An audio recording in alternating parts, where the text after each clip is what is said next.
Hey everybody,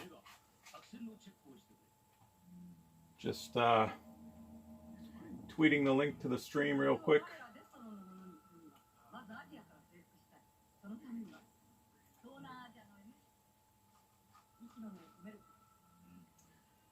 You're listening to Master Force today.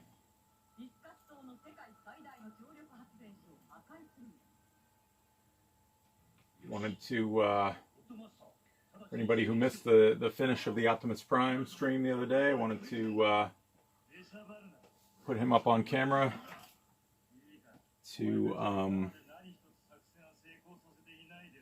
show how he finished up.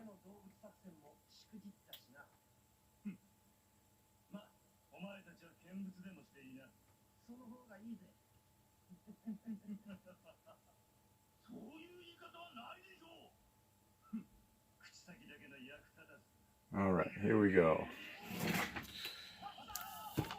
So here's the finished Optimus piece right here.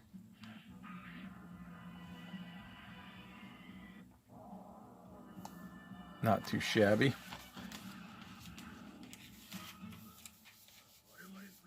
Oh yeah, Clock Fox. That was a really nice color job. Thank you for sharing that.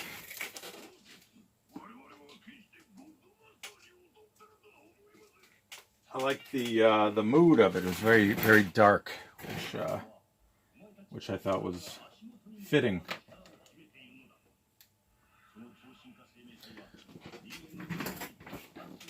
So today we are drawing Shadow Striker from Cyberverse, and I looked her up on the wiki earlier today. Apparently there have been several versions of Shadow Striker. She started, I believe, unless I misread it, she was a repaint of RID Sideburn. And had a couple of different toy versions of her. But now she primarily has gained attention on Cyberverse and in the IDW comics. I found her to be pretty interesting in what little I've seen of Cyberverse, and definitely in the comics. Her little adventures with Flame War.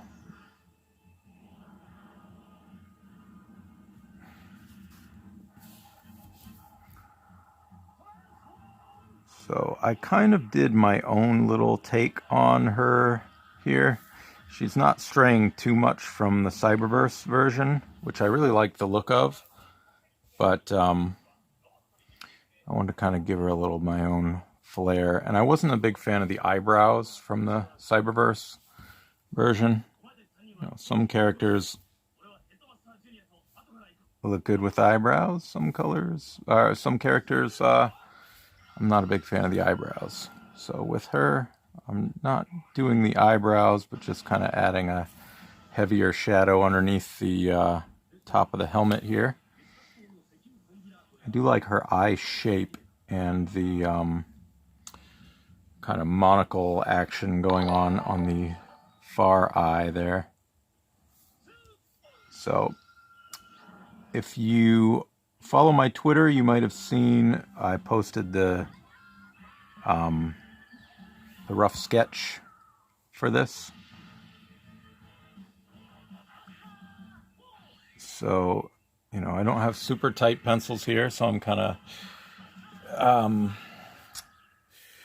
just making up the details as I go along. It's a pretty refined, rough sketch, I guess you would say. It's not super rough, but not everything is 100% accurate how I would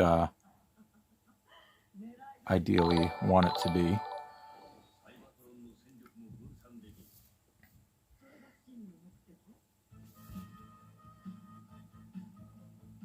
One of the funny things about drawing Transformers too is like these pieces of the helmet and stuff that wouldn't really move. Sometimes you can play around with that a little bit. Like Alex did that a lot with More Than Meets the Eye. make what is supposed to be a stationary helmet area just kind of raise and lower, you know, like they do with Spider-Man's eyes sometimes, whereas, you know, traditionally they're just like a set thing, but you know, to convey emotion or whatever, just expression, they're sometimes raised, lowered, or otherwise. So that's kind of happening with her helmet a little bit here, not a lot. I want to give her a pronounced cheekbone here. Big fan of the cheekbones. She's got a little kind of divider line there. Now on the show, this line kind of goes down to the corner of the mouth, which I'm not going to quite do that, but it's going to come close. It's going to be in the neighborhood.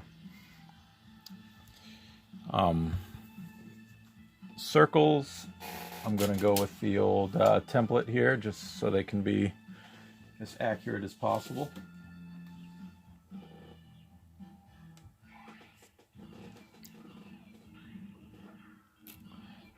Clock Fox, thanks for hosting. Alright, so she's got a little monocle right here, which I'm just going to use my busted up old circle template. And I want to put a little depth to it, so I'm going to kind of create a double line there and drop just a hint of shadow at the top. And then the wider bit of it I will use, yeah, that looks pretty good. Use that one there.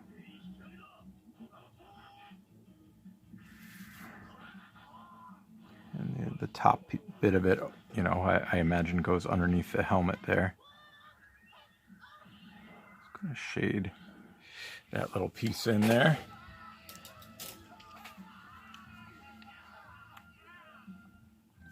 Hello, Namish Name and Handsome Ratch.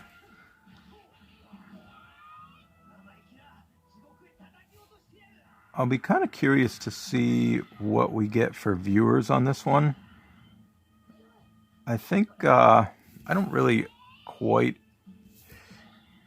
I mean, I don't want to say I don't understand how Twitch works, because I think I understand it. It's not that much to understand, but in terms of, like, you know, how many people just casually see the stream and decide to check it out.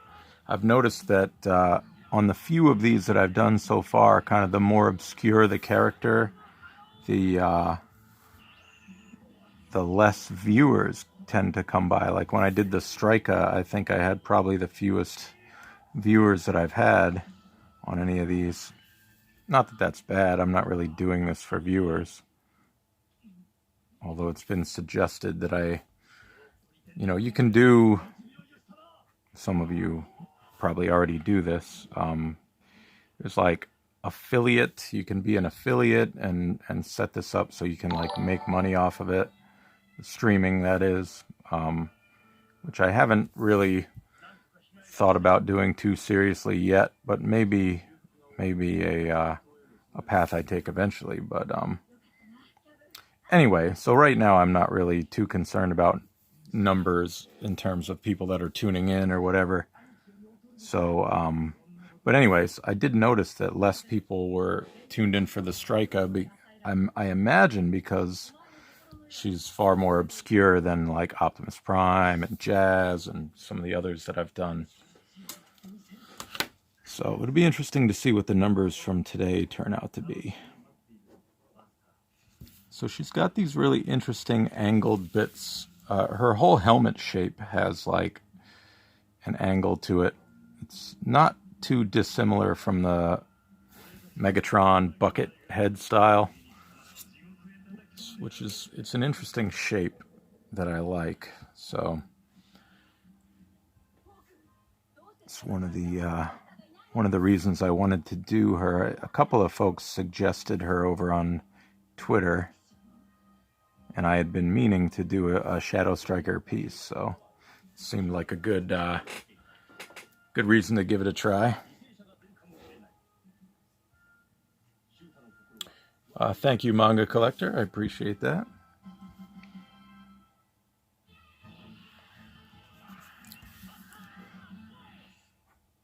So I kind of played with the shape of these cheek guards a little bit because the Cyberverse aesthetic, or whatever, however you want to say that, it's a bit more extreme in terms of like angled shapes.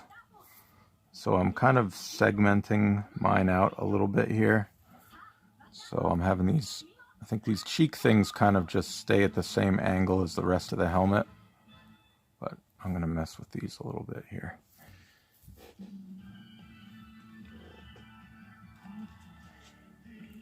I'm going to bust out this because I'm already screwing it up a little bit. Just want my lines to stay consistent here. So I'm adding this sort of like raised bit right here to kind of separate the cheek things from the rest of it.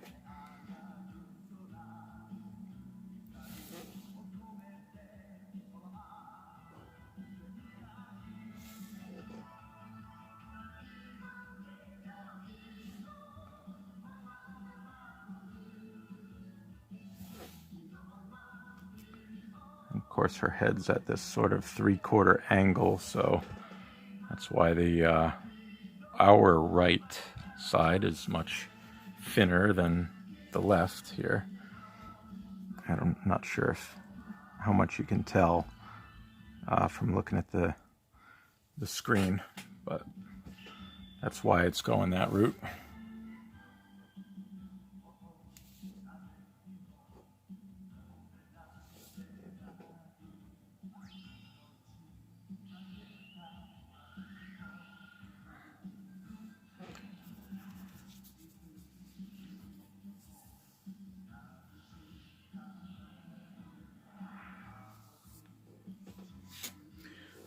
Yeah, the interesting thing is for me, well, it's interesting for me, I guess, growing up as like, you know, a G1 kid, that's like, to me, what they should all sort of look like. They should all resemble that G1 look.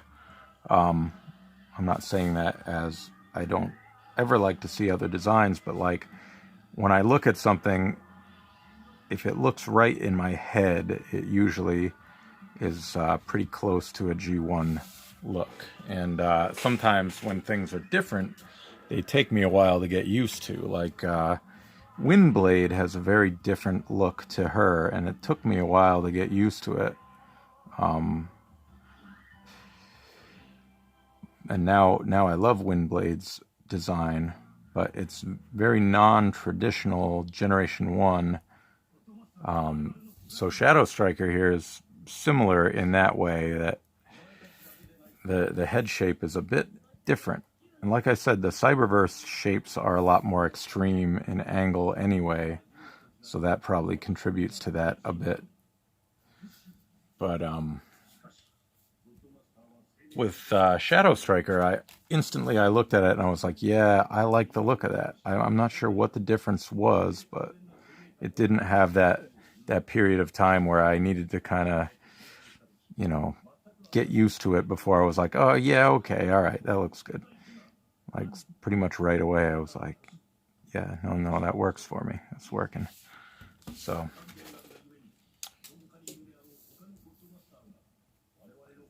anyway, big Perceptor and Samus vibes. That's a good combo.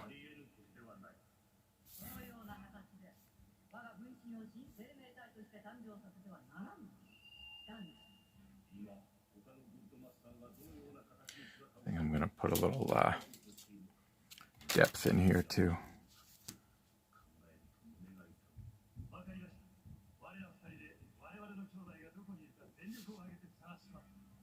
So just make that smaller circle that connects on the bottom, but there's a little thin line on the top.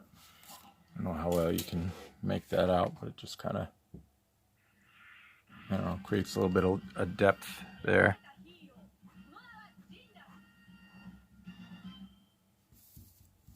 If you missed it early, Master Force is what we're listening to in the background today. Haven't busted that one out for a while.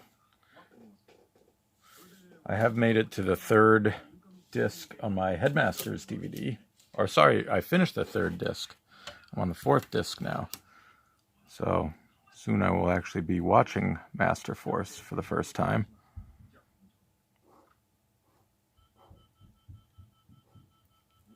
All right, see there, I'm kind of overlapping this little piece that I made there down there, and I'm going to kind of curve it back a little bit.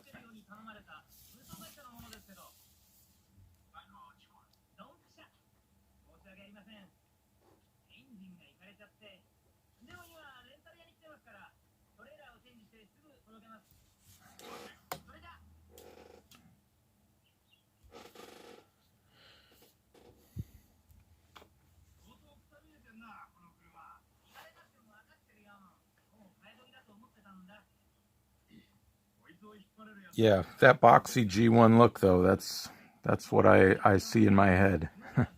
For better or for worse, that's the look that just sticks with me.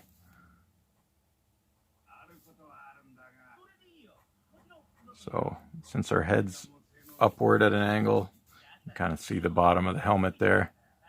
And this is wrapping around as well, but she's got this sort of collar thing here.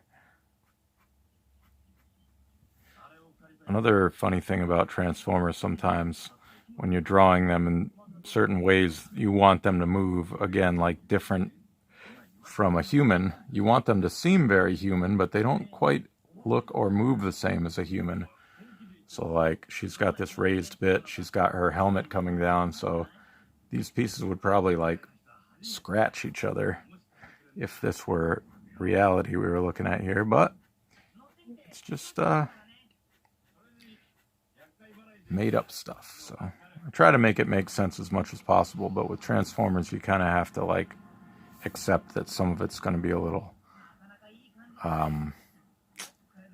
you have to have a suspension of disbelief sort of going on. I also added these little vents above the shoulders because I like that look in general, and she seemed kind of plain above the whatever this piece is called, the chest piece there.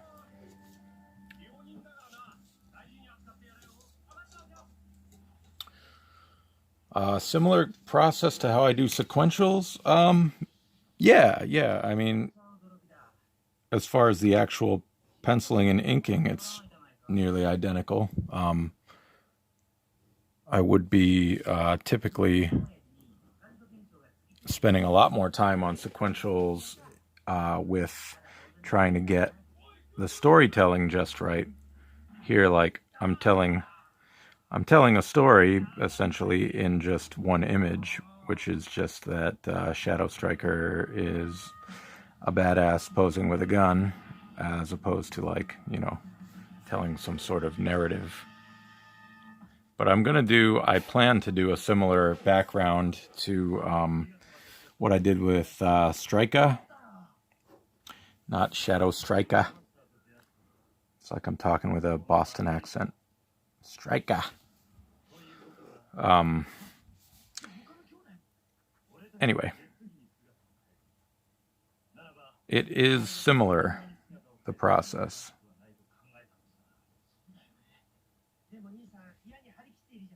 But I would, on a sequential page, like I say, I'd spend a lot more time sketching out the layout and things like that. I think I just lost my, or skipped over something I was going to say. Similar to the Striker picture, I'm going to have her kind of near a wall that's going to have some bullet holes in it and maybe some heavy shadow, maybe a little trail of smoke. That's the plan right now, at least.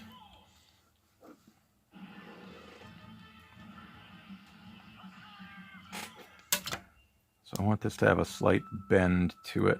So I'm going to bust out the old French curve, hit this. I'm going to leave a little space right there for the Decepticon symbol, which I have not drawn in too detailed here, but we're just going to kind of wing it.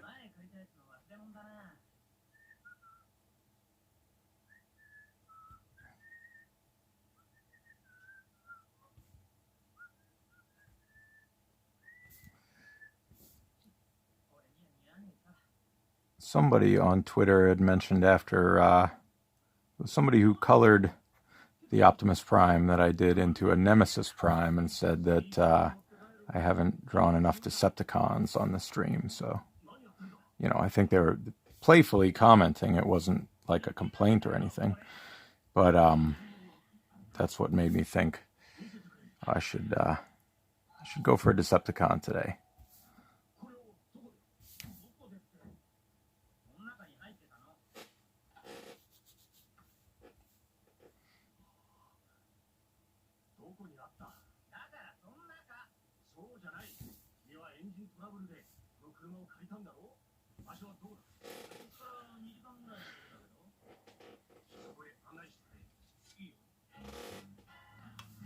She's got these interesting bits over here, which look to be like the side of her vehicle mode's front end.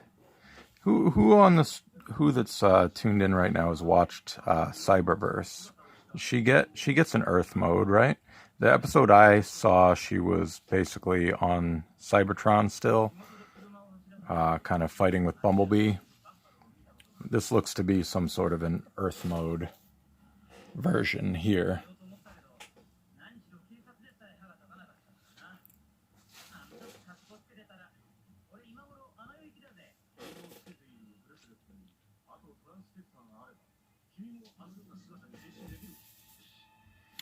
Yeah, the only episodes I've seen are the ones I happen to catch where my son is watching.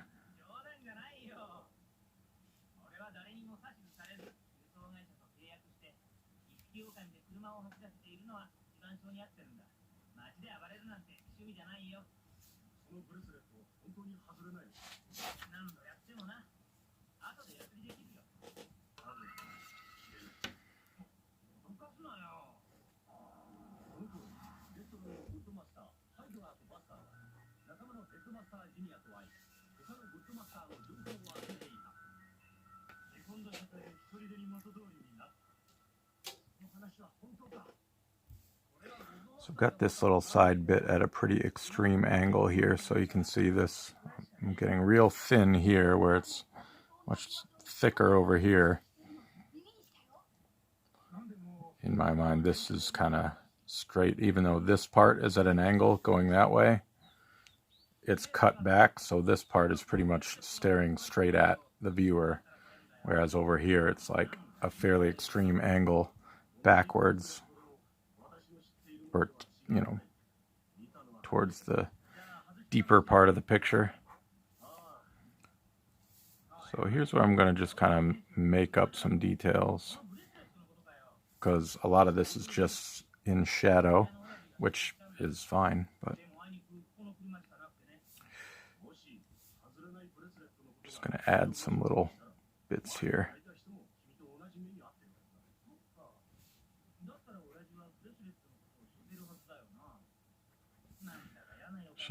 She looks to have like a some sort of like a bumper thing going on down here.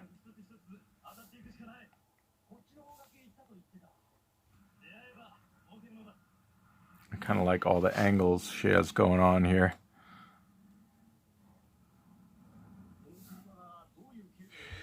The only bad thing about drawing something like this that's got a lot of extreme angles happening is when you have to draw the other side over here and make it match up. Sometimes that can be a bit of a challenge, but she does get an alt mode change. Okay, not sure if it's supposed to be an Earth mode specifically. Well, it's earthy. We'll call it earthy.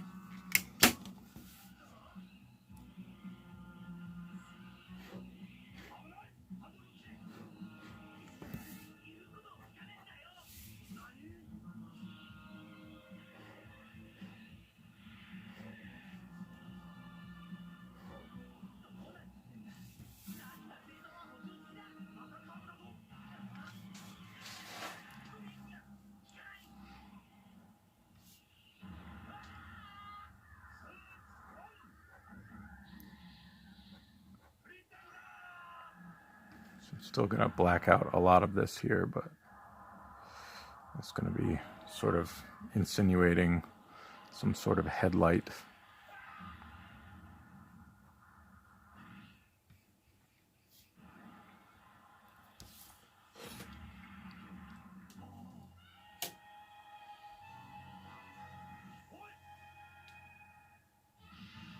If you want to start drawing cartoons or more simple drawings, where should you start? That's a big question.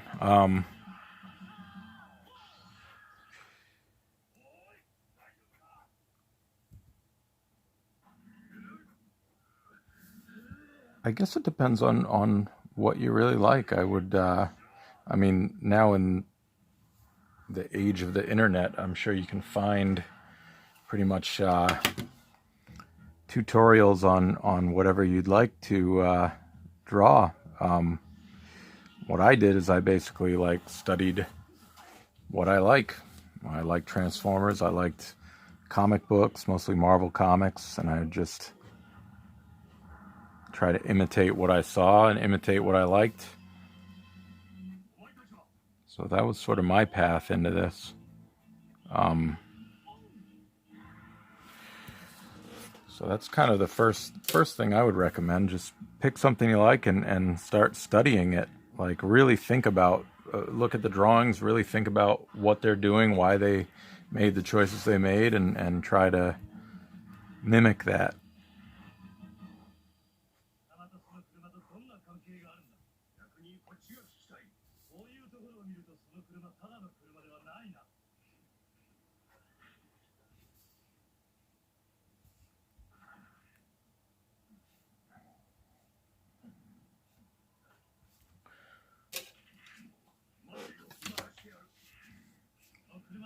See, this will be a bit more of an extreme curve here because around the other side we've got that more extreme angle happening there.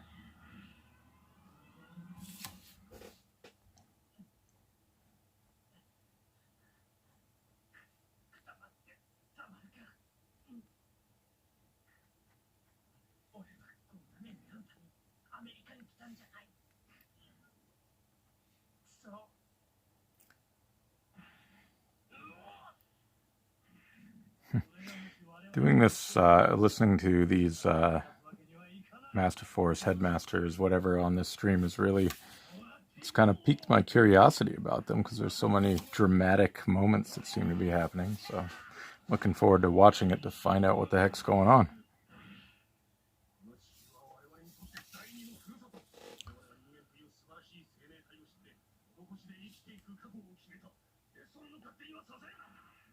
All right, well, if you like the Marvel stuff, yeah.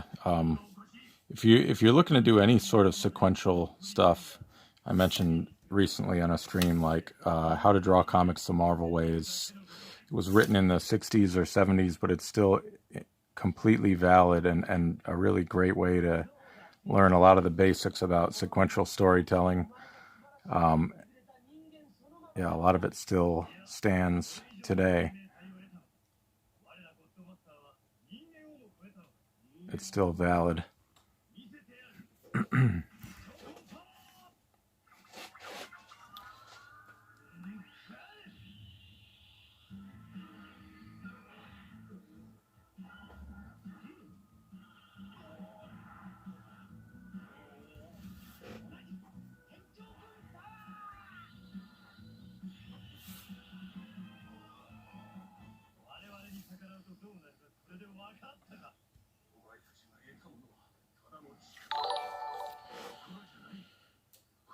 Let's see. Can I ask who your favorite Decepticon is design-wise?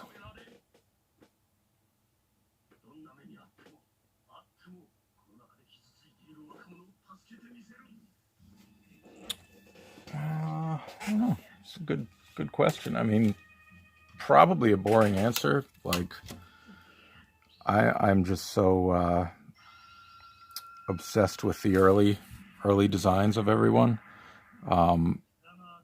I think some of the classics are really like my favorites. I know they're not maybe the most unique looking at them now in 2020, but like, I love that original Seeker mold, Starscream, Thundercracker, Skywarp. They got so much mileage out of it. It's iconic. You got the, you know, everybody's first OC is like a Seeker. Not everybody, obviously, literally, but, you know, it's really popular for a reason. But, I don't know. See, the way my head works is I always go back to those original, the original body type. So the ones that are more unique are kind of like,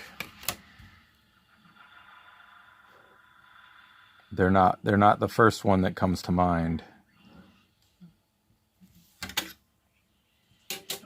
I mean, I just think it's part of why Transformers has endured for so long is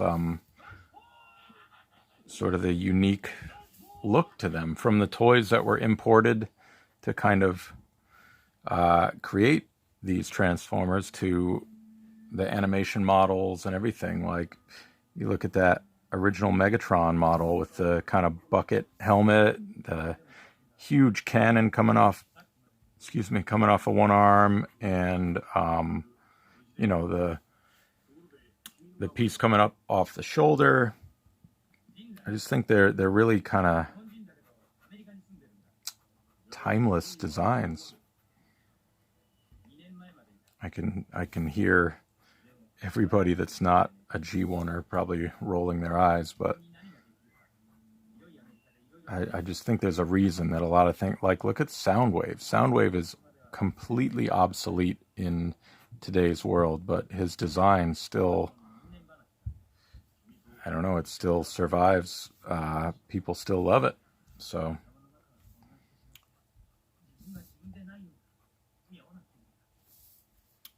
I suppose, to loop back and answer your question, I'll say the Seeker design, but I mean, it's hard to really nail one down.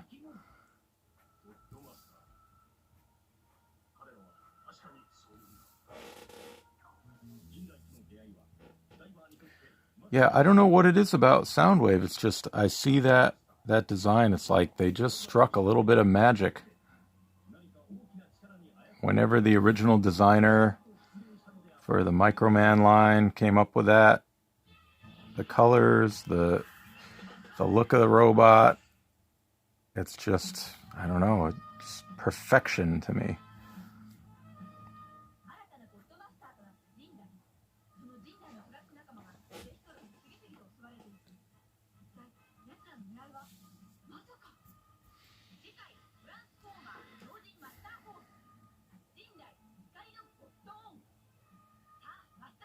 Now I'm going to suggest some depth into this little belt buckle action here.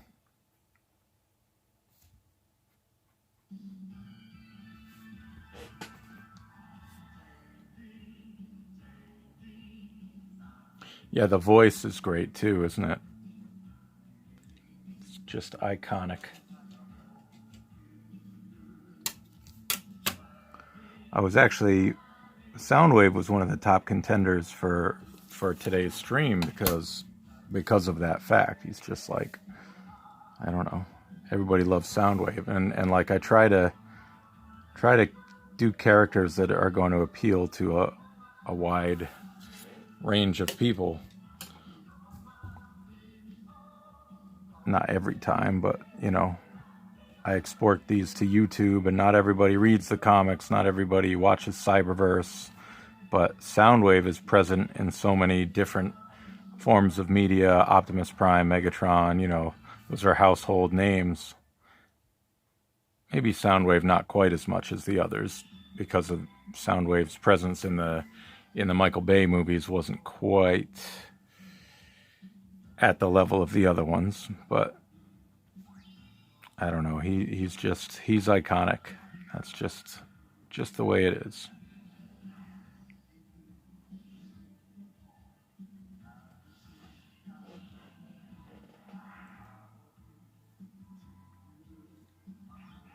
Dark Wizard, if I'm remembering correctly, you were one of the ones who suggested Shadow Striker, right? I'm sorry if I'm getting that wrong, but I thought I remembered your name attached to her. Yeah, like I said, I wasn't sure if I was going to go with a suggestion, but I had no idea who I wanted to draw, so that's why I put it out there. So thank you for the suggestion.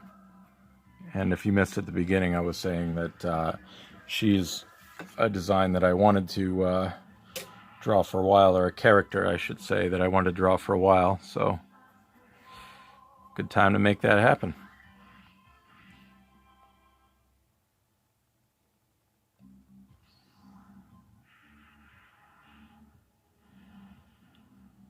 The Soundwave Timeout Rumble piece. Yeah, that was a convention commission. I did that. I don't remember if it was LA or Chicago or DC or whatever, but it was a TFCon commission. So I did that at the show, so that's why I don't have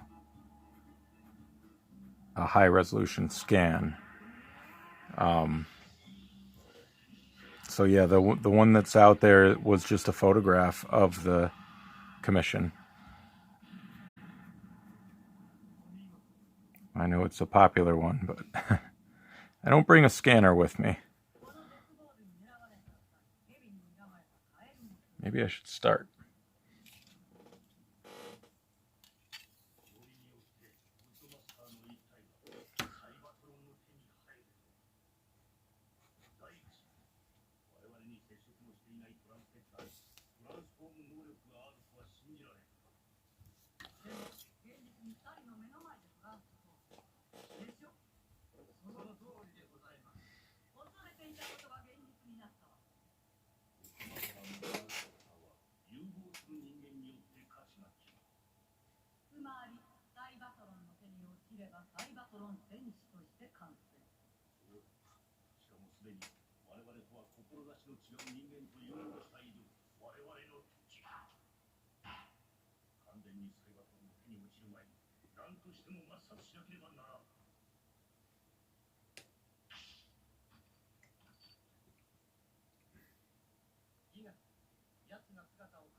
Sorry, I've got a little technical thing going on over here. Just give me a second.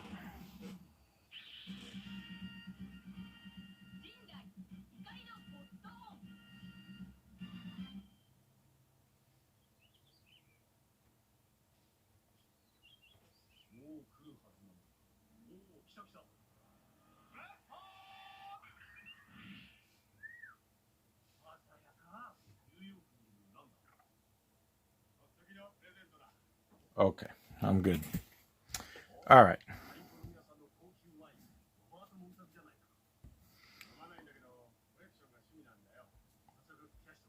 Let's go with the other side of the belt here.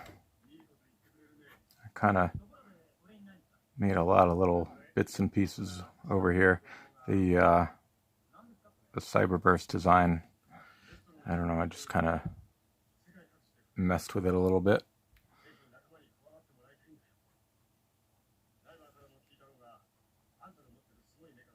And this is where, you know, not doing detailed pencils kind of, I don't want to say it's going to bite me, but it means I have to think about what I'm doing instead of just thinking about making a nice ink line over the pencils.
It's kind of her waistline right there. I did add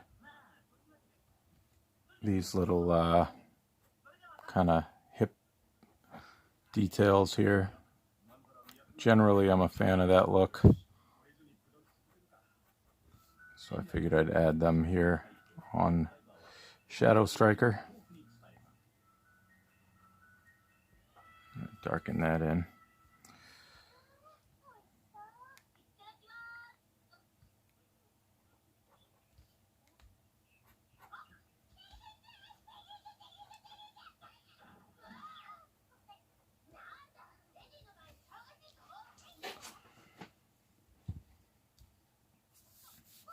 All right, let's jump around a little bit. I'm going to go back up to her hand. She's got the hand holding the weapon.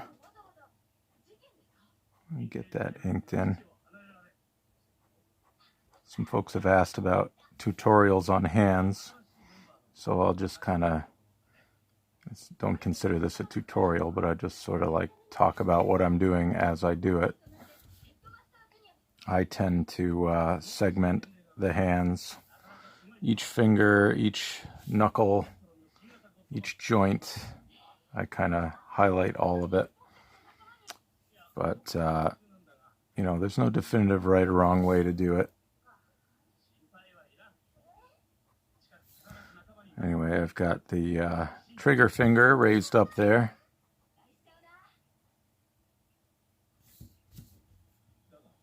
And if you can see, the pencils are not very detailed. So I'm kind of just filling it in as we go here. So, you know, you got the 3 sections to each finger. And she's obviously bending the finger to hold the trigger. Underneath there is shadow. So then you got each of these fingers coming towards the camera. I'm just doing the top piece of each. And then I like to add a little bend at the knuckle. Here's the joint. I am a little bit too detailed, I think, with the hands. So my suggestion would be to simplify this for yourself if you're considering drawing Transformers. But do what feels right. I'm just kind of showing how I do it. The thing about doing really detailed stuff is I think a lot of people appreciate looking at it. So I know a lot of folks have told me that one of the things they like about my work is how detailed it tends to be. So I know that this is part of the appeal for folks that like my work. So I don't want to just kind of stop doing detail work because I don't want to really disappoint any of those folks. But you really should just do what inspires you. But, you know,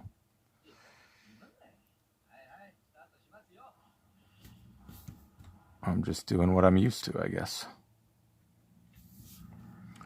Well, you know, obviously there's part of me that is satisfied with this type of work, this level of detail.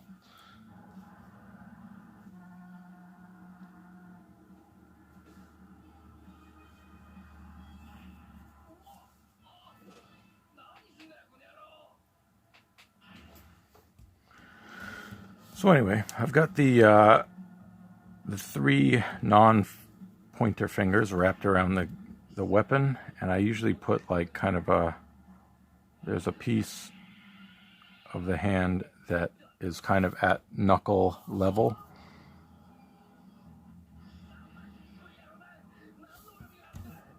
That I'm going to have right here. It kind of wraps around the hand a little bit. I'm also going to have the handle of the weapon coming through here.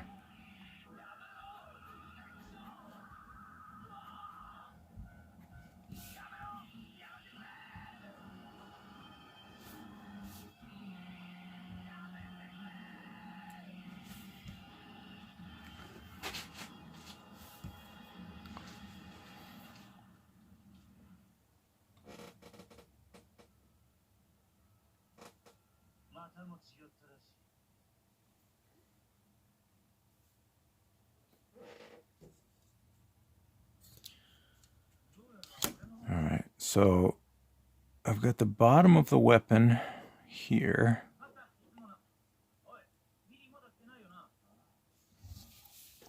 So this is where essentially I'm going to, like the grip of the handle. Sometimes I like to draw that in. That will come up to about here. Kind of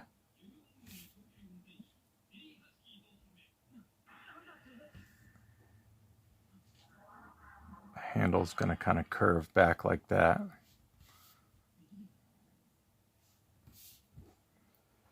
So this piece that's at the bottom of the thumb is going to connect to the palm, which I put a split in the palm.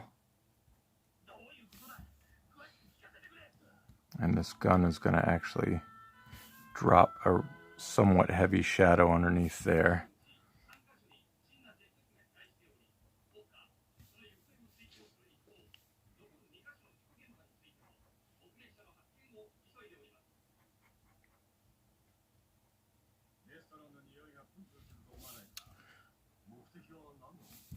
So the palm I always have like segmented in the middle, and then there's this piece over here that connects to the thumb. I don't know how helpful that is, but that's a kind of bit of a rough guide to how I go about segmenting the hand. You know, there's a million different hand positions you can put them in, but anyway, that's that. All right, thank you, Clock Fox. Have a good day.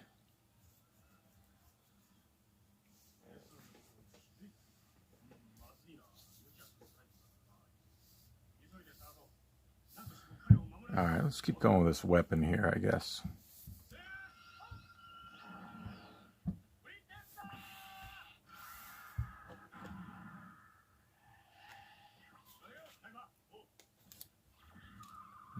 Turn my paper sideways for this.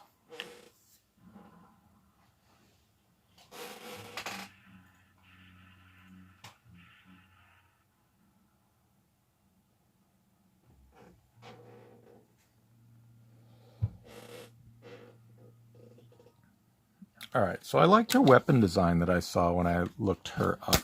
I don't know how much she's used this particular like handgun on the show, but I like the look of it, so I just kind of copied it, not super closely, but you know, it's pretty close to what they had.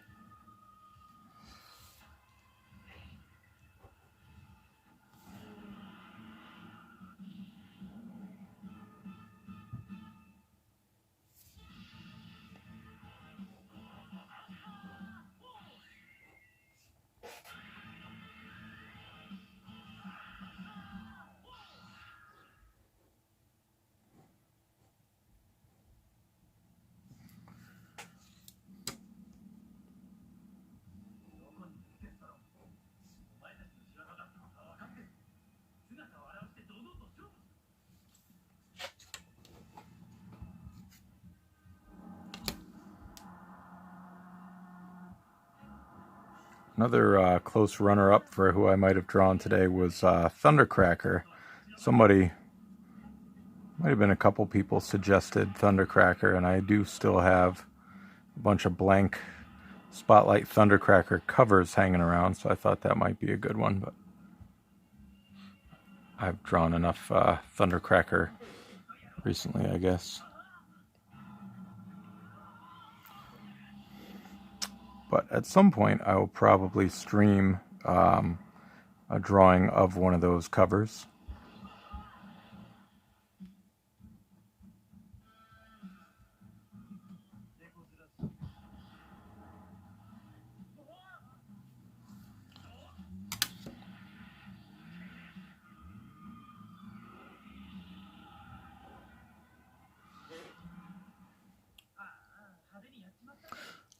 I have been putting them on eBay once they're finished. Most of them. There was one that I was drawing for a friend. But yeah, I do wind up putting most of them up on eBay. Part of my unemployment deal. I've got a number of jobs that I do, and most of them are on hold right now because of the state of the world there. So part of the way I'm making up for it is by putting these drawings up on eBay.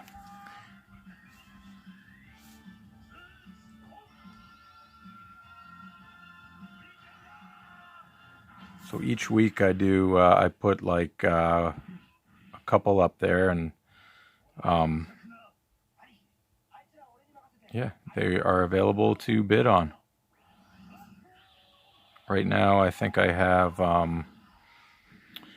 which ones do I have up now? I think I have a Pretender Jazz that I actually did not stream, I don't think.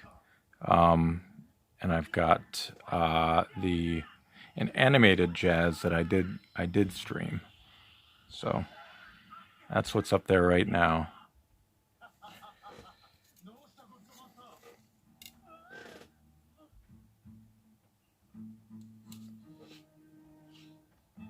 Well, thank you, Handsome Ratch. If you don't mind, can you remind me which pieces you have? It's hard to keep track of where they all wind up.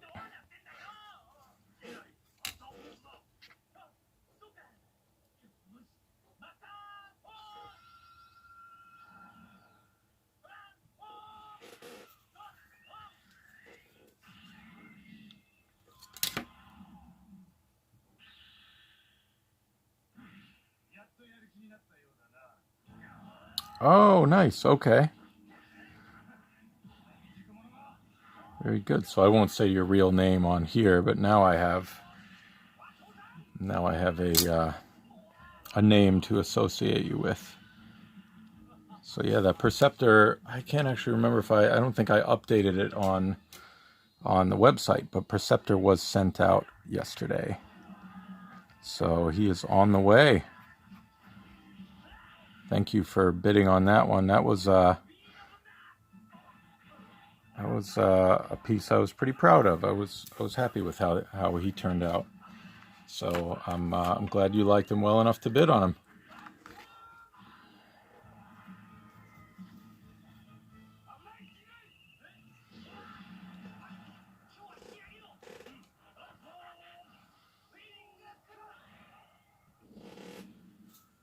That was a fun piece to work on. All Hell Megatron will always kind of be, close to my heart. That's where I first started on All Hell Megatron, so I've got a lot of fond memories of working on that series. The Perceptor story definitely was a big part of my own story arc, for lack of a better term, with IDW, because his story kind of started with Drift, Spotlight Drift, where he got shot in the face, And then obviously All Hell Megatron number 15 is where he showed up for the first, well, for the background on why he developed the eyepiece and everything.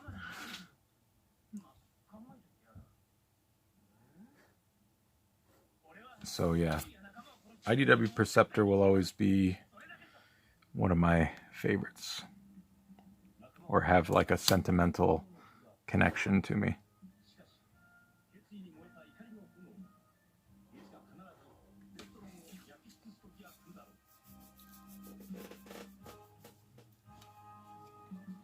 Have I gone to any Canadian conventions? I went to TFCon Toronto.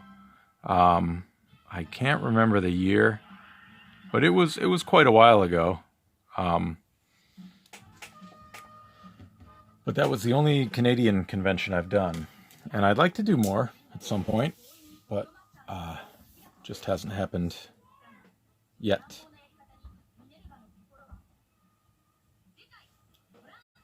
Excuse me.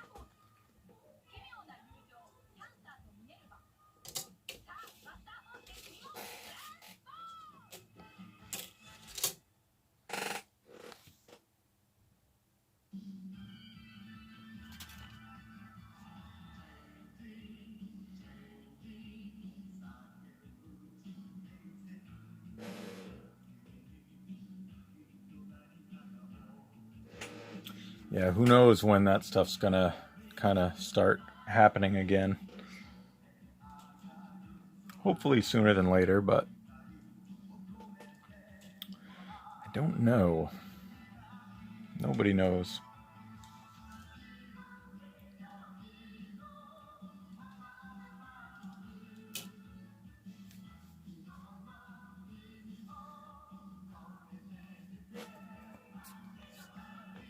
All right, back to it.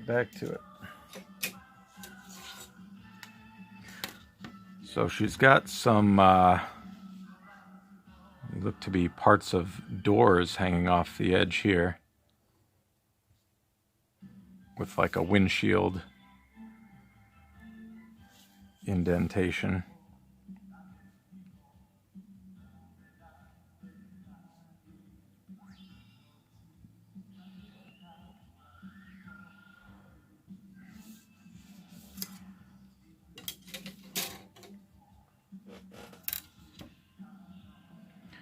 Add a little bend to this.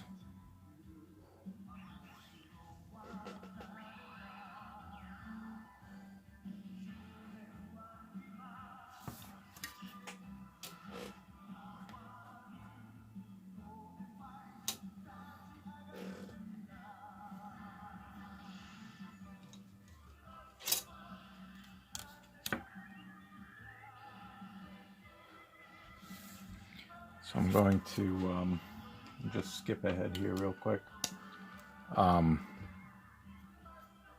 because this is part of the door wing that's connected to the forearm, but it's not part of the forearm. I'm just adding that little heavier spot of shadow to set it back a little bit.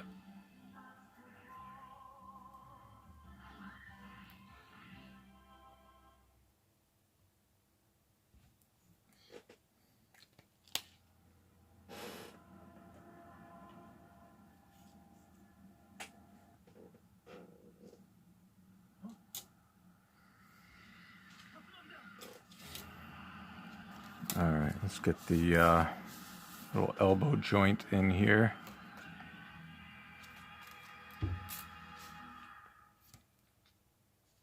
Let's go a little smaller.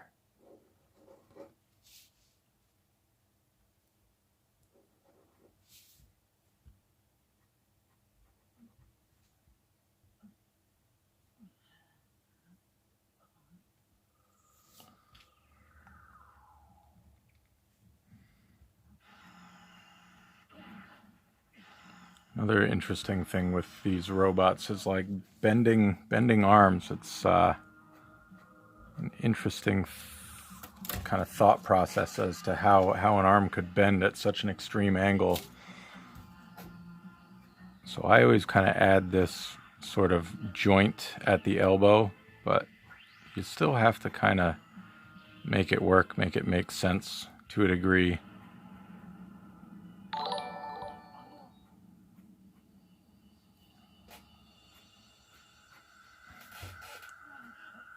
So what I do is, so you've got the upper arm, which would be like, you know, the bicep, tricep area.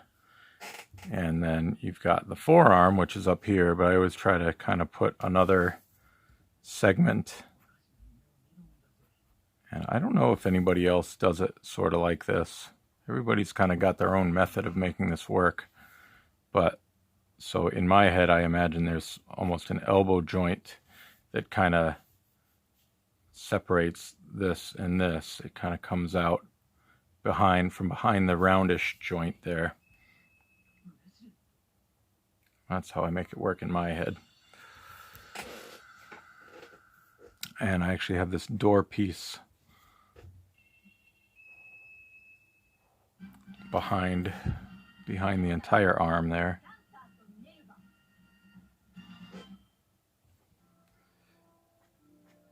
I'm going to drop some shadow underneath that also to separate it.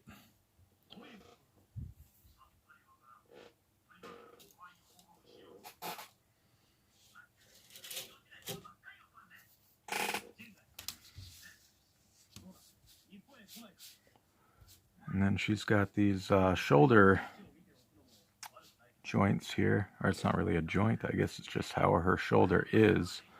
It's got these rounded pieces.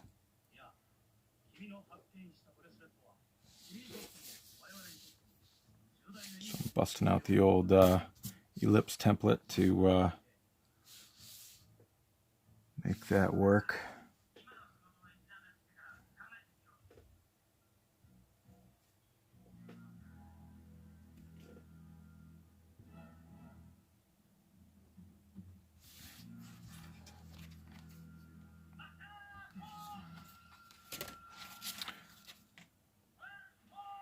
Now this gets tricky. There's like a tapered, the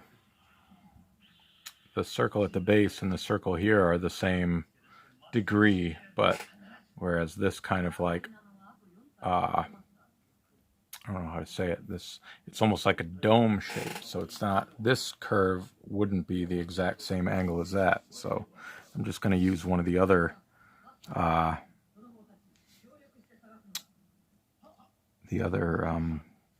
circle templates to get something that looks close to what I want it to be. Ellipse, I should say, not circle.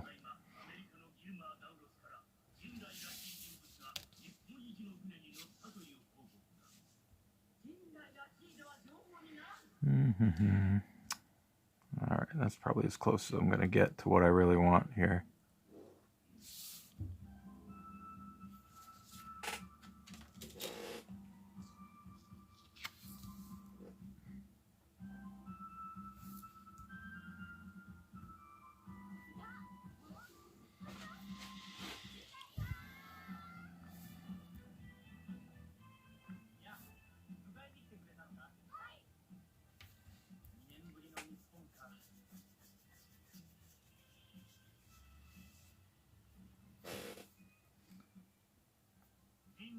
All right, then we've got basically the same thing on the other side, but this one is sort of looking straight at us, so we'll just use the circle.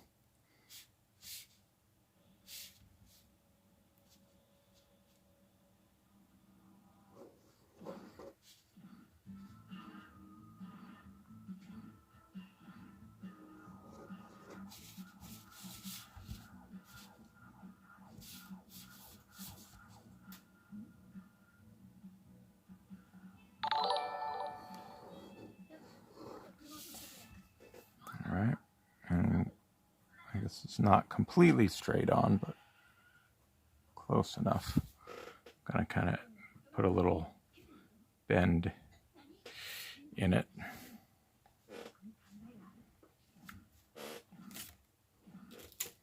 I forgot I had a little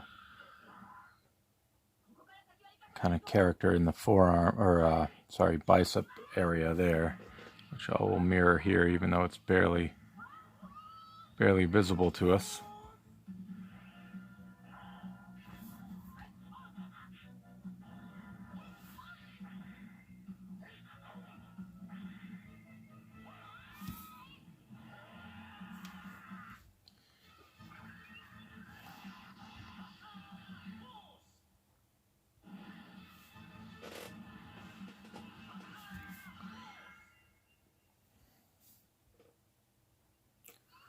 Namish name. You have a headshot from me, a head sketch. Where? Tell us the story about that one, if you're okay with it. Where'd that come from?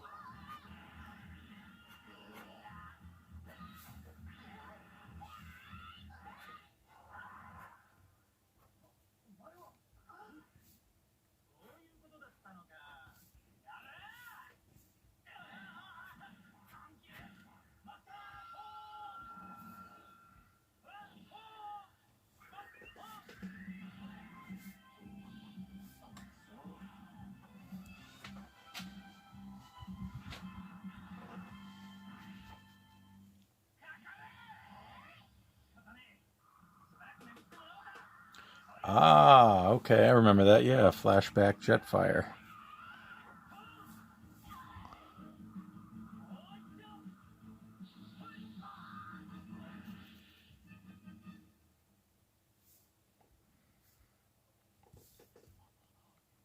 So most of what's happening under the arm here is going to be in shadow, and I'll probably actually darken in the bottom part of this too. Just kind of add a little texture to the round bits. I find if you just like segment out a part of it that's black and then kind of feather out these little pieces in the direction of, you know, whatever the surface is, it kind of adds. I'll just darken that in real quick. You know, it calls out shadow on a rounded surface.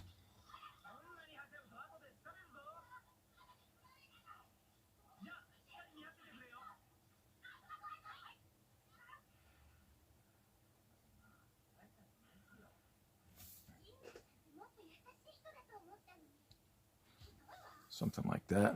And this will be all in shadow also.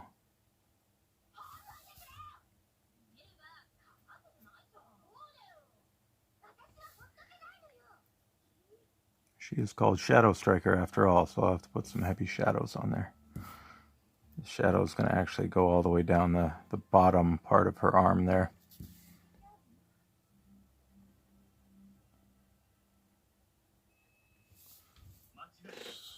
And then I'd have part of this shaded out too.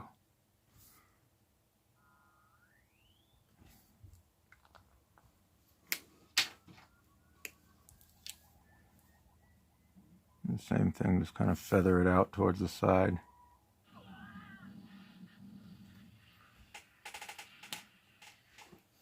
Anyway, back to the boring old lines.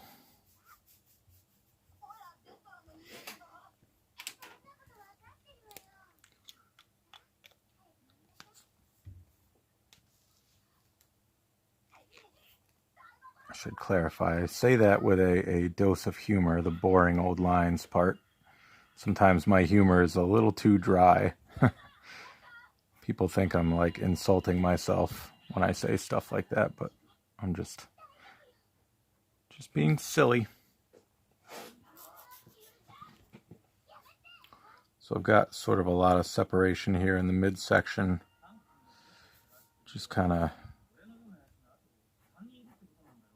creating different segments here, which I'm going to actually drop a fair amount of this in shadow later on, so don't need to worry too much about it.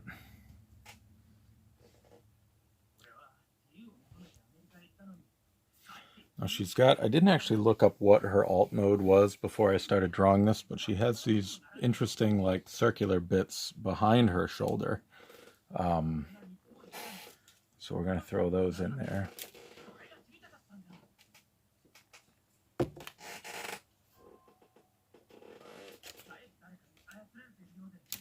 Let's see.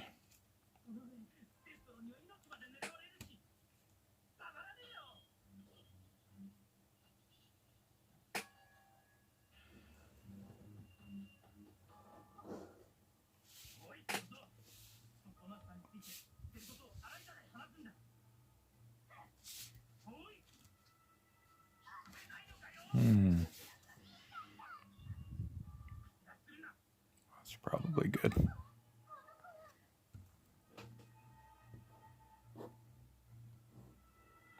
Anybody know what these are supposed to be?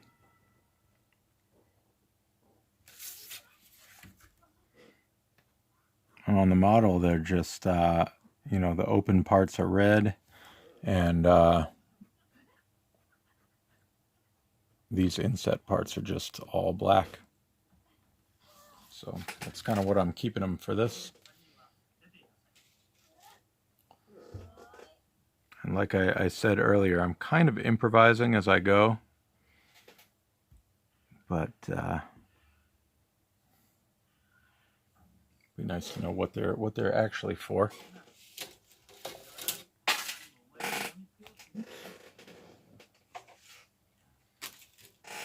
Gotta do something about my creaky chair here. These are things I don't really think about until I'm doing this. I'm like, God, my chair sounds really squeaky. Squeaky and creaky.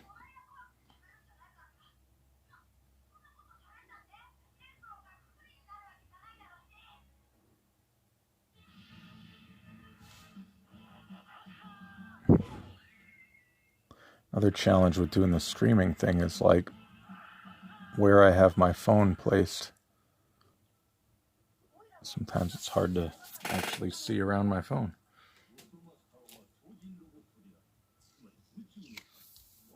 Oh yeah, there's actually a second level to this. I kind of forgot about over here.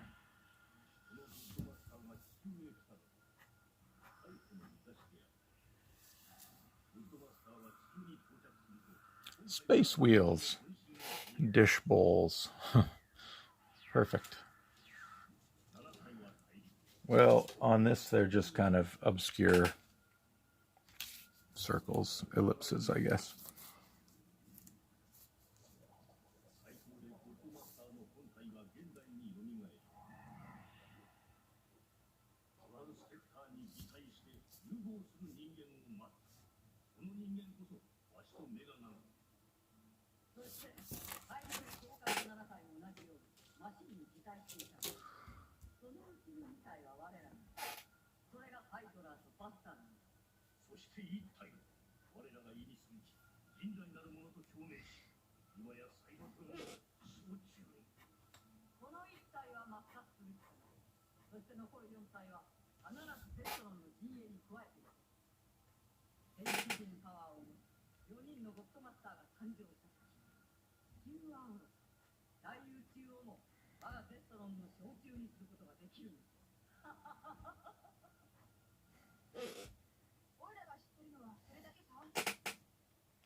It's going to be mostly in black here. Make a little bit of it visible here. That'll be all blacked out.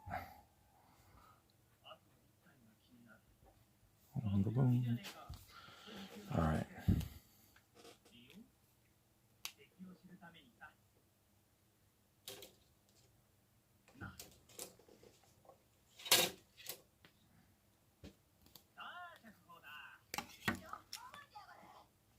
I'm gonna make a little kind of thin detail bit here along the windshield.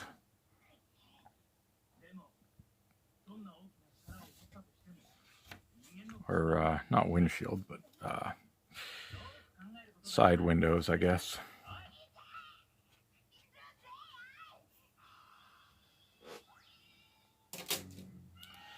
All right, so her top half's looking pretty good here. Let's work on the part of the leg that we can see.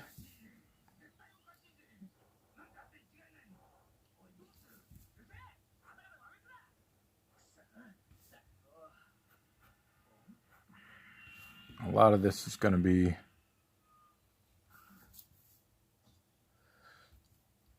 darkened out here,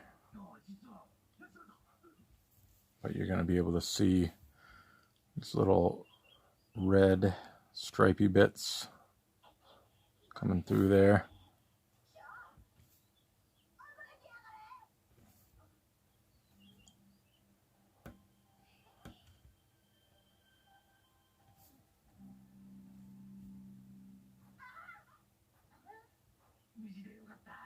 That's all dark, all dark. And even that, all dark.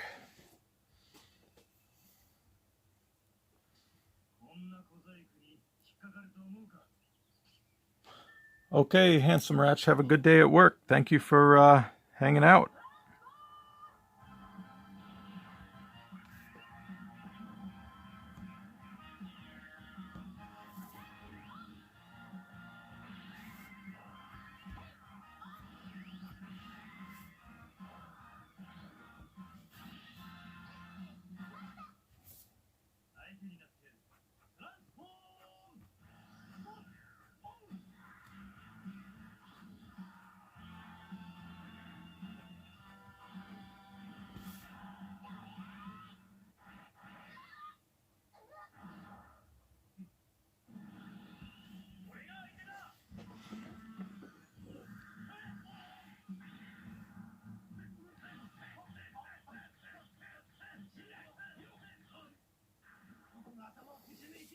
Yeah, I think it probably goes into some of the same thoughts about like elbows and stuff. Like right around here, it's hard to like think about how they're bending and stretching and the different ways you need to do to make a cool action pose. So by just kind of darkening it out and making those just a few glowy bits, you can make it look cool, but also you don't have to define exactly, you know, how this joint, this hip joint is bending. It's just there and it looks cool and you can pose her any way you like.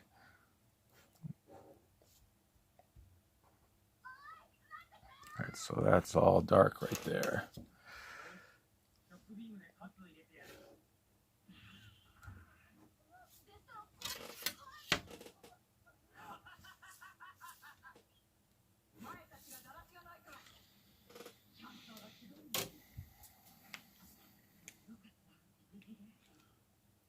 Disco garters, I like that.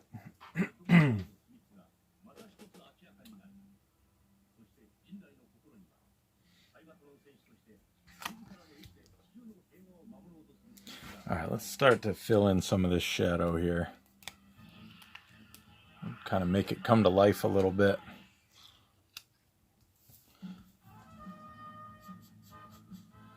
I'm just busting out the Copic. It's usually what I do to just get the large black spaces. Just hit it with that and then go in and kind of refine it with a brush pen later.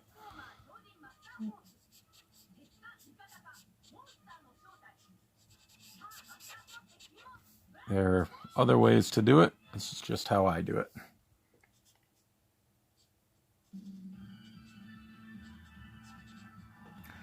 And by getting these big blocks of shadow in there, it kind of shows me where I need to add more to, you know, solidify the composition or whatever to make it look good.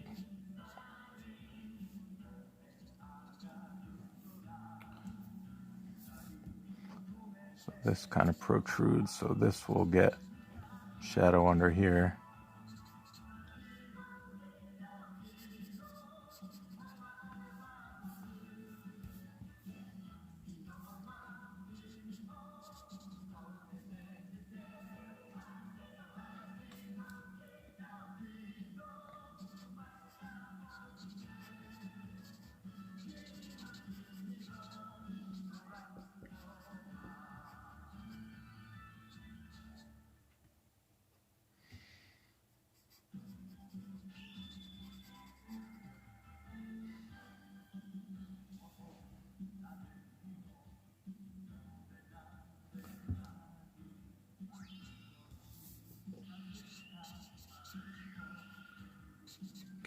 down a little further.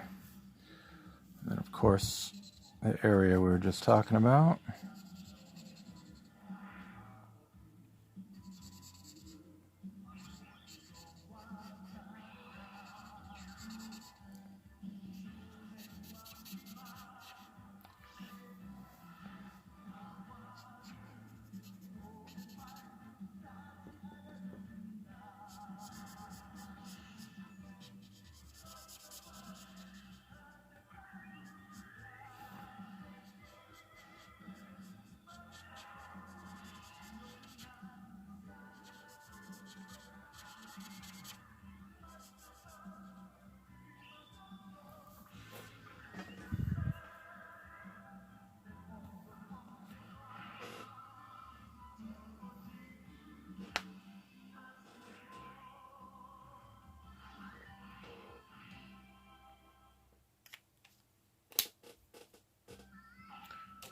Alright, let's get in here with the brush and start to refine some of this here.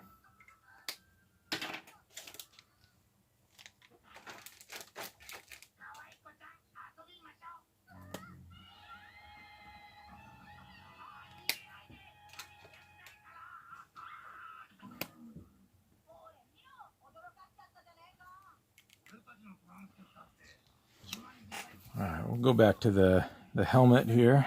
So I want to put the underside of the top piece of the helmet in shadow. That's a good look. You see it a lot in More Than Meets the Eye, Lost Light. Alex, I think, was one of the first that I noticed to really do this a lot. Just a heavy, heavy shadow underneath wherever that helmet would be coming up.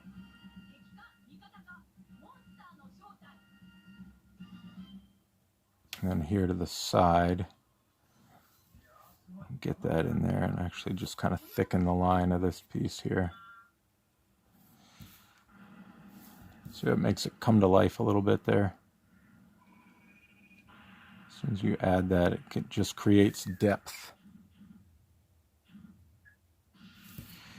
When it's just the lines, it can look very flat.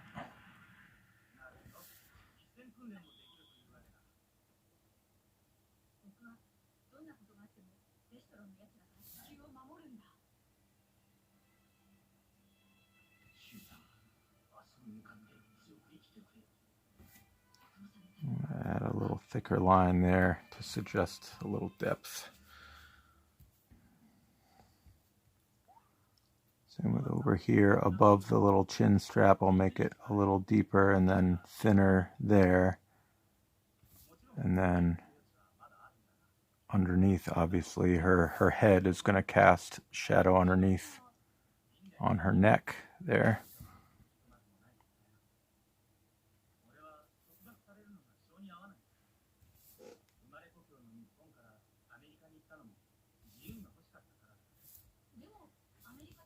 I'm going to lead that all the way back there.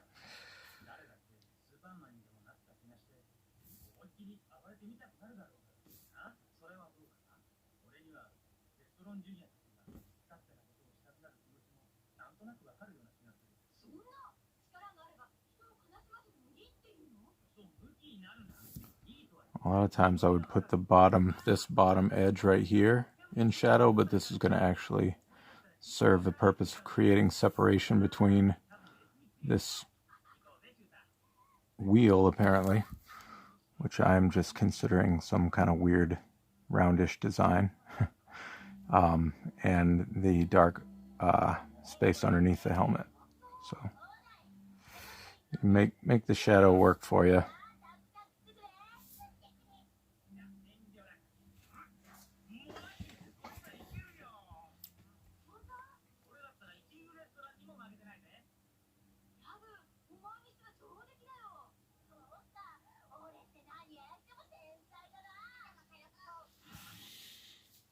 Oh, Namish name. I'll have to check that out. Can you link me to that somehow? Tag me on your social media or something so I can check it out?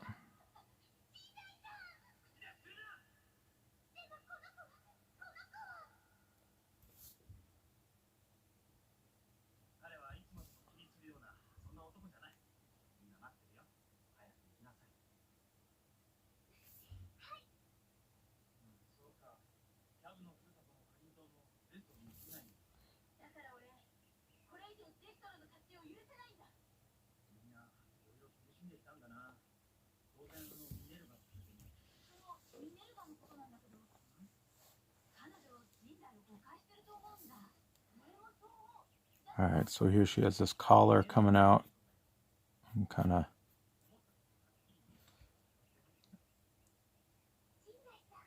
thickening the line between her neck and the collar there.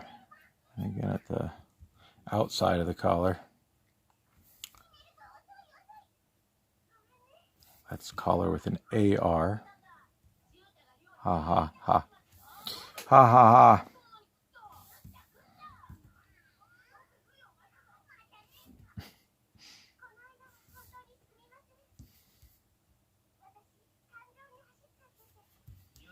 See how that really kind of separates the different depths of everything in there. And sometimes just add a little, like I say, sort of feather out the line there a little bit.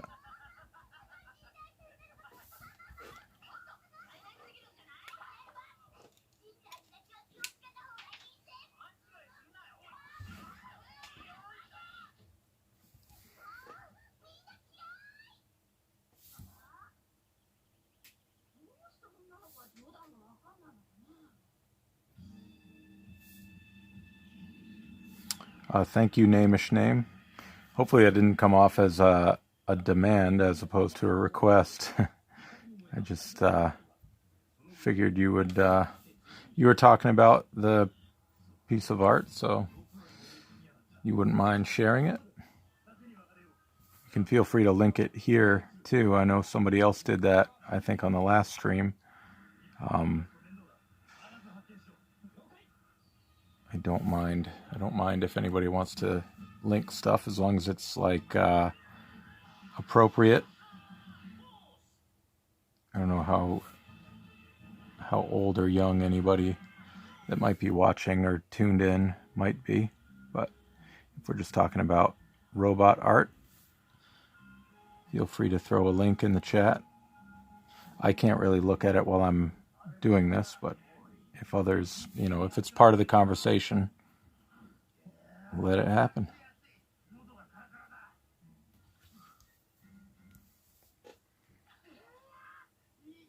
Okay, that's good.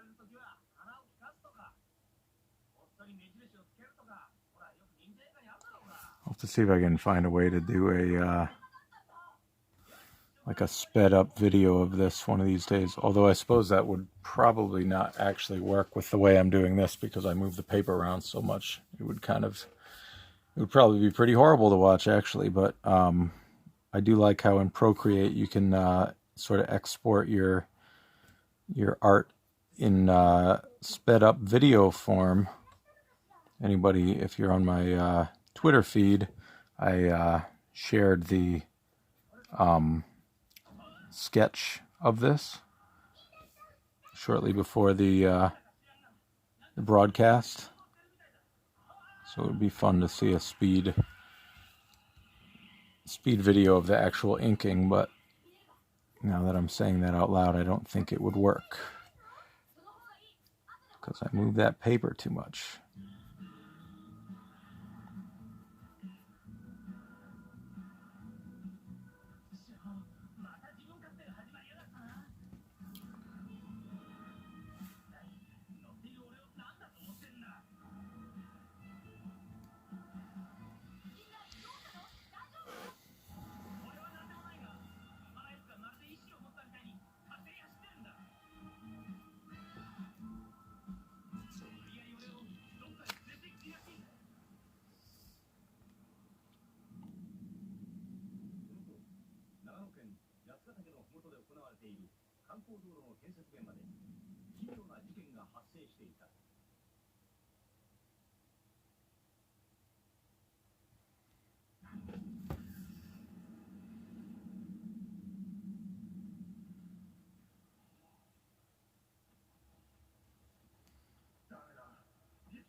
So I'm dropping the shadow here. I want to still keep that little thin line between the sections that we made under, you know, like right here on the waist, underneath this sort of car front or whatever's happening on the chest area. So this line still carries up higher, but you also get that nice shadow, which, you know, solidifies to the person looking at the art that exists well above or significantly protrudes from what's underneath it.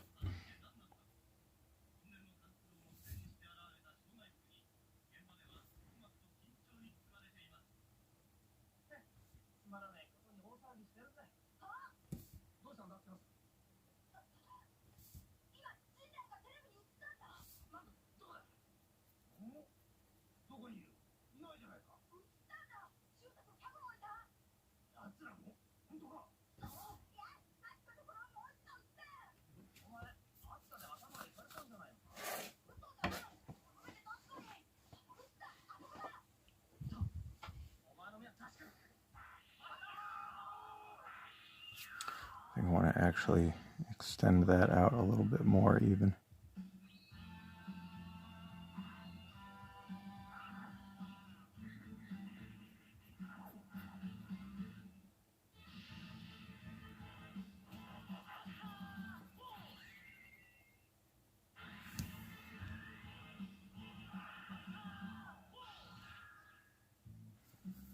All right, that'll work.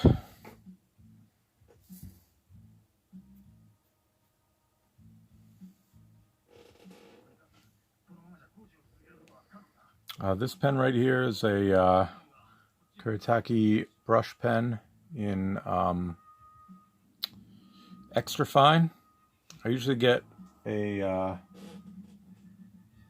extra fine point and a fine point, which is like a darker blue, and then if I can find it here, this is, I don't know what that would be called, a medium, which is a thicker line.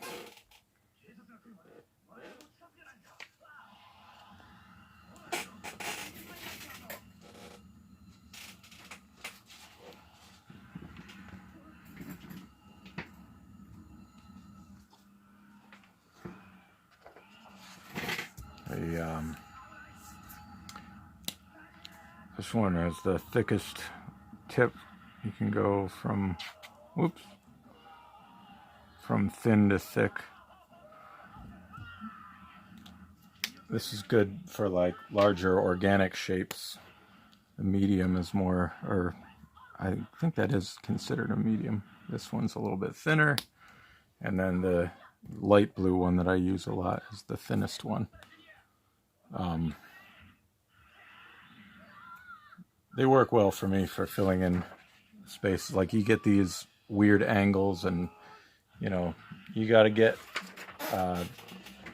black spaces in all these different little crevices and whatnot. So they, for the feel of it, for me, works to get you know, like down here I can get this really tight. I can't do that with the Copic. I can't touch these like inner edges without mashing it into the other spaces that I'm trying to color around.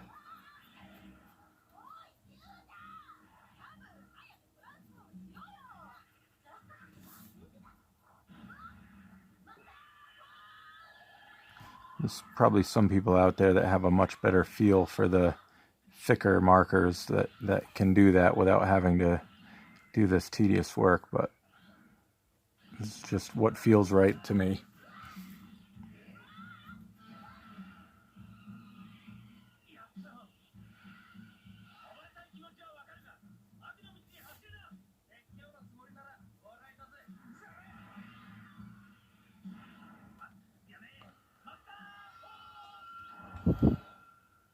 Hello, Design OW. It was great, actually. It was a lot of work, but in the end, it was really nice. We put up a pool in our backyard, like a I don't know what you call it. It's like not a legit above ground pool, but it's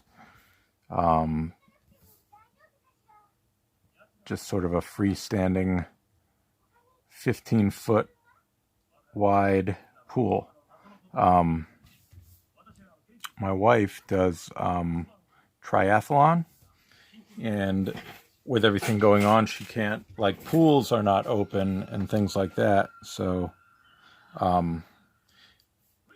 she was looking into ways to swim, to practice swimming, and apparently this is a thing that people do. You can get like this bungee cord and attach yourself.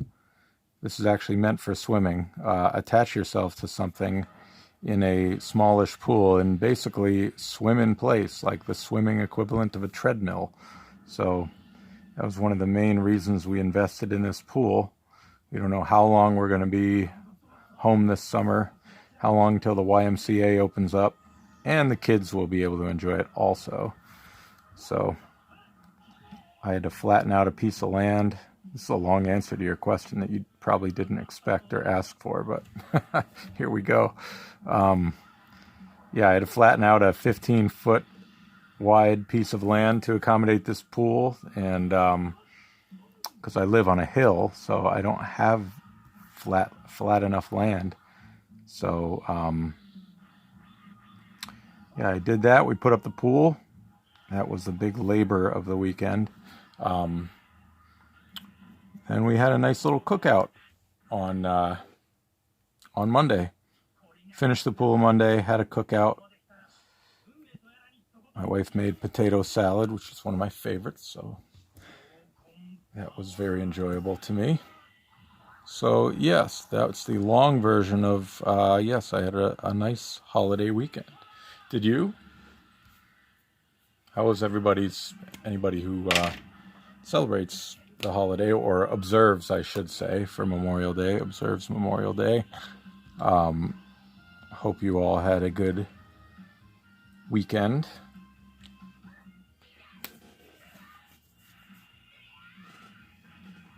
Oh, thank you. A hamster ball for swimming. That would be... I feel like I've seen that, like on one of those Wipeout kind of shows. This is more just like just kind of holding you in place to swim.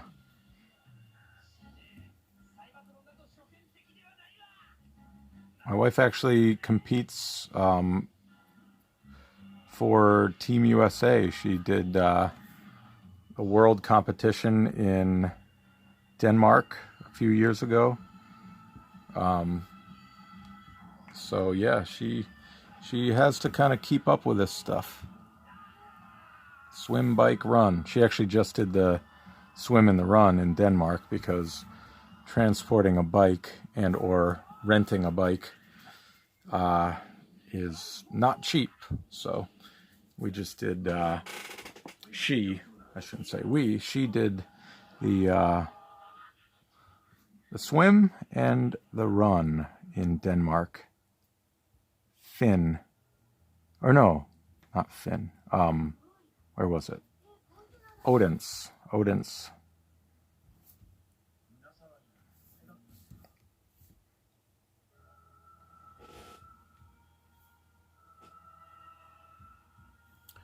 Hi there, CWS. Thank you. Yeah, she's been very enjoyable to draw here. I was anticipating that it would be a design that I enjoyed, and I was not wrong.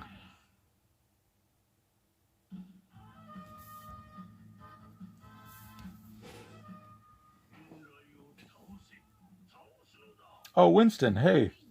Sorry, I didn't remember your screen name.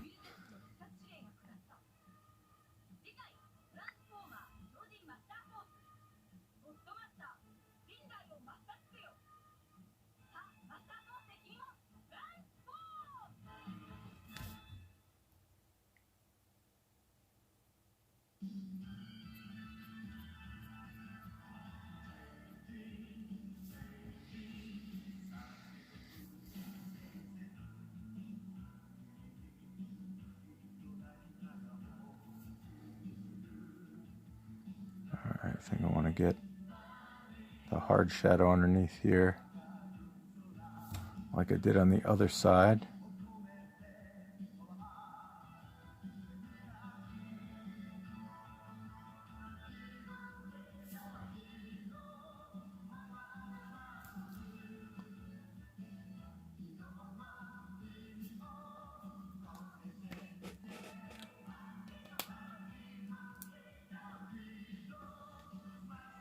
Well, thank you, Destron Decepticon. We got a couple of 23s in here. What's the, if you don't mind sharing, what's the significance of 23, Winston and Destron Decepticon? Just a random number, or is there meaning behind it?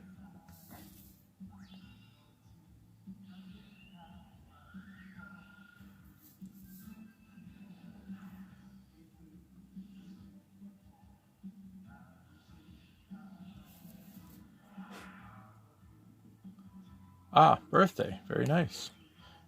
1923. Oh, good. They're almost as old as me then. Okay, well, there you go.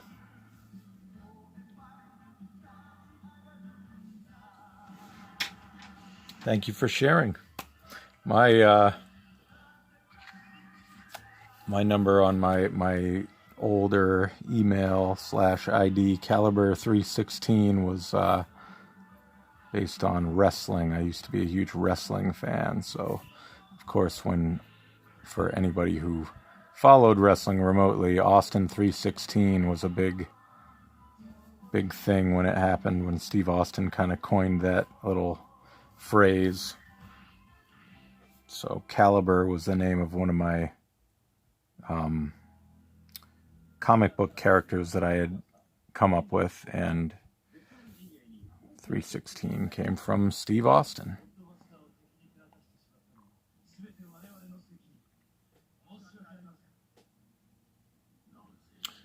Oh, LeBron James then, right?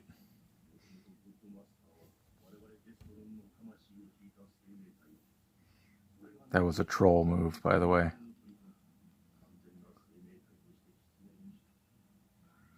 Who's better, LeBron James or Michael Jordan? Can you believe people even ask that question?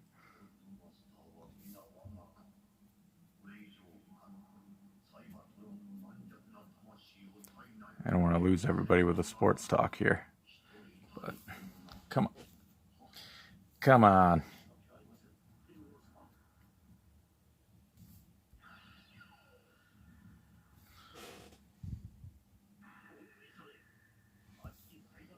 I'm not a LeBron hater at all. I actually, generally speaking, I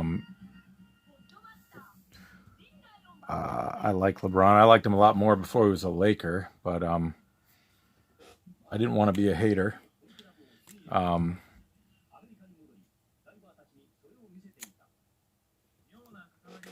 But yeah, he's no Michael. That's not even a conversation. People are just trying to, get headlines or whatever by claiming they think he's better than Michael. Nobody's better than Michael. And I didn't even like Jordan when he played. Um, I liked the those Knicks teams, the Patrick Ewing Knicks teams. Um, you're not going to like to hear this, Winston, I guess. I like Barkley with the Phoenix Suns. Basically, everybody that Jordan beat, uh, everybody that you thought was going to get that championship finally, Jordan came along and dashed their hopes. Those were the teams that I was supporting at the time. My own team, the Philadelphia 76ers, that's my home team. They were pretty much terrible for most of my childhood, so I kind of latched on to other teams.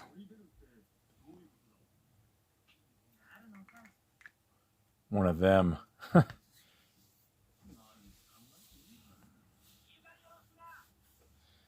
Yeah, that's the thing. Like, I gotta remember sometimes that a lot of folks that watch the NBA now never actually watched Jordan play. That was longer ago than I think it was. When I just think of it quickly.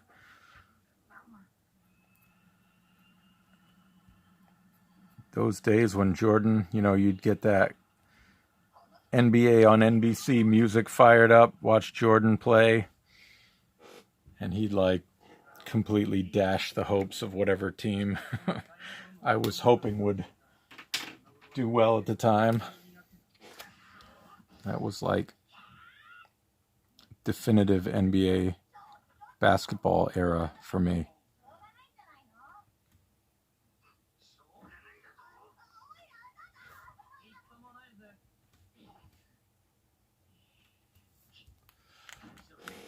All right, so we got a few more minutes here.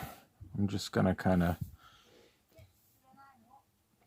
just add some random detail here.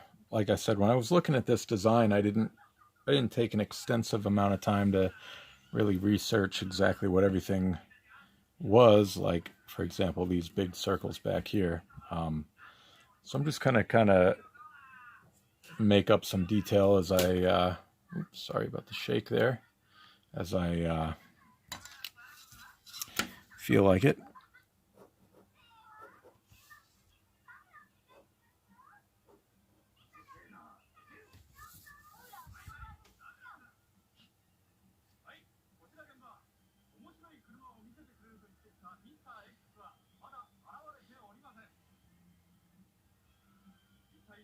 Huh. 98 finals over and over again, huh?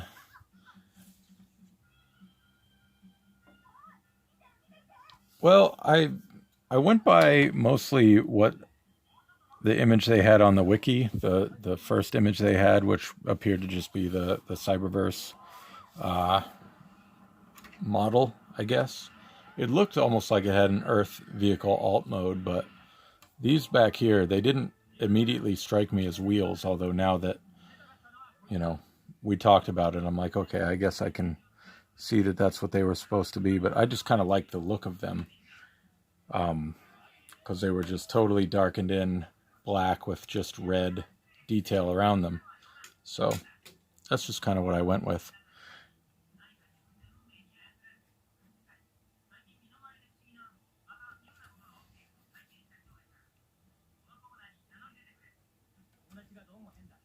So anyway, I think she's looking pretty good so far. I think we'll come back on right. Yeah, the chest kind of has that sort of vibe to it, doesn't it? But I think on what's today? Wednesday already. So on Friday, I'll finish her up. It won't take the full 2 hours, but we'll finish her up and do a fun background here, and maybe if there's extra time, we'll have something else. Do some quick sketches or like hand tutorials or whatever we think is fun. But I think I'll shoot for 1 to 3 again on Friday. I want to try on Monday to do a later time.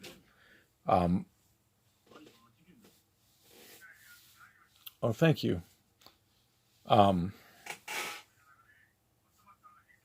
Maybe for my time, which is Eastern Standard Time, something like 8 to 10 p.m.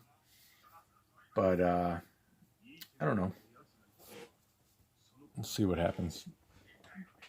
For now, this time is kind of working for me. I still get to see the family, have lunch with the family, come down, do a stream, get all my other work done before this. So that's kind of working for me right now. But the world is kind of changing by the minute. You never know where we're going to wind up. So anyway, I'm rambling now. But let me get her up close to the camera here so we can get a good look. So far, I feel pretty good about her. I think she's looking fun and mean and menacing, just how I wanted her to. She looks like somebody you wouldn't want to run into in a dark Cybertronian alley. So yeah, thanks everybody for tuning in and interacting. And yeah, hope to see some of you on Friday for the big finish. Hope everybody has a great rest of your day. And yeah, take care. Bye, everybody.